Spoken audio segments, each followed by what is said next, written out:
Hello student, welcome to my channel. आज की video में हम लोग जानेंगे इतिहास का ये जो नया टॉपिक है जिसका नाम है औरंगजेब। औरंगजेब का शासनकाल 1658 से 1707 तक चला था। पिछले वीडियोस में हम लोगों ने पढ़ा था इसके पिता के बारे में जिसका नाम था मैंने बताया था आप लोगों को हुमायूं।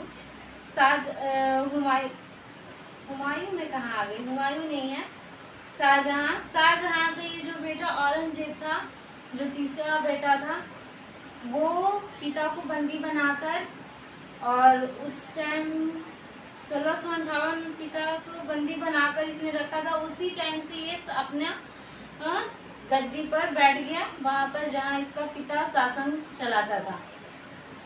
तब हम लोग आगे जान लेते हैं। औरंगजेब का जन्म 24 अक्टूबर 1618 को दोहार, जो कि गुजरात का स्थान है, वहां पर हुआ था जन्म इसका। औरंगजेब का बचपन अधिकांश समय नूरजहां के पास बीता था। 18 मई 1637 को फारस के राजघराने में दिलरास बानो बेगम के साथ औरंगजेब का शादी हो गई, यानी निकाह हो गया था। यदि पूछ दे क्वेश्चन में कि औरंगजेब की पत्नी का नाम क्या है, तो दिलरास बानो बेगम। अब आगे आ जाते हैं। आगरा का पर कब्जा कर जल्दीबाजी में औरंगजेब ने अपना राज्याभिषेक अब्दुल मुजफ्फर मुअद्दीन मोहम्मद औरंगजेब बहादुर आलमगीर बादशाह गाजी की उपाधि पर 31 जुलाई 1658 में करवा लिया था राज्याभिषेक।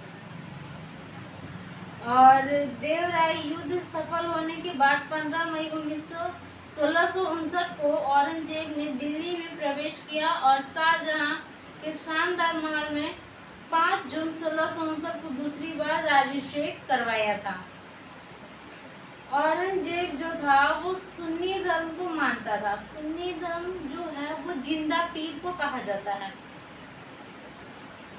औरंगजेब की बीवी का मकबरा का निर्माण 1679 में औरंगजेब ने महाराष्ट्र में करवाया है। औरंगजेब के पुत्र अकबर ने दुर्गादास के बहकावे में आकर अपने पिता से इसने भी विद्रोह कर लिया था, क्योंकि जब औरंगजेब था उस टाइम इसके शासनकाल में, इसके जो पिता के शासनकाल थे, वहाँ पर 3 पुत्र थे। मैंने तीनों पुत्र के पिछले वीडियोस में नाम बताए थे, मैं इस वीडियो में रिपीट नहीं करूँगी। और अब मैं बता दूंगी कि ये जो औरंगजेब था, उन तीनों पुत्रों में केवल 3 पुत्र विद्रोह किए थे, लेकिन बंदी औरंगजेब ने बनाया था।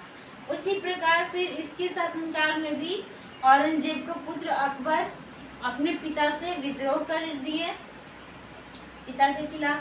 अब हम लोग आगे जान लेते हैं। औरंगजेब ने कुरान में अपने शासन का आधार बनाया। कुरान को इसने सिक्के पर कलमा खुदवाना, नवरोज का त्यौहार मनाना, भांग की खेती करना, गाना बजाना, झरोखा दर्शन, तुलसी दान प्रथा, तुलादान, और सम्राट के जन्मदिन पर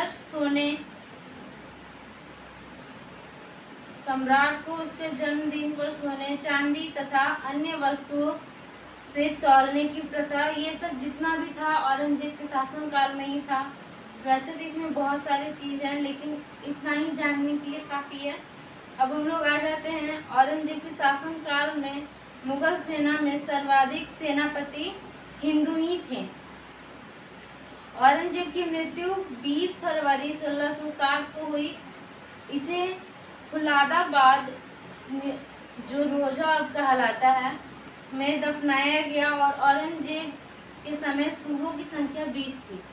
तो ये थी औरंगजेब की शासनकाल की व्यवस्था, और उसके टाइम की जितनी भी थी थोड़ी बहुत विवरण जो क्वेश्चंस में आ सकते हैं, उन्हीं के बारे में मैंने बताया है। नेक्स्ट वीडियो में जानेंगे नेक्स्ट टॉपिक पर। तब तक के लिए धन्यवाद।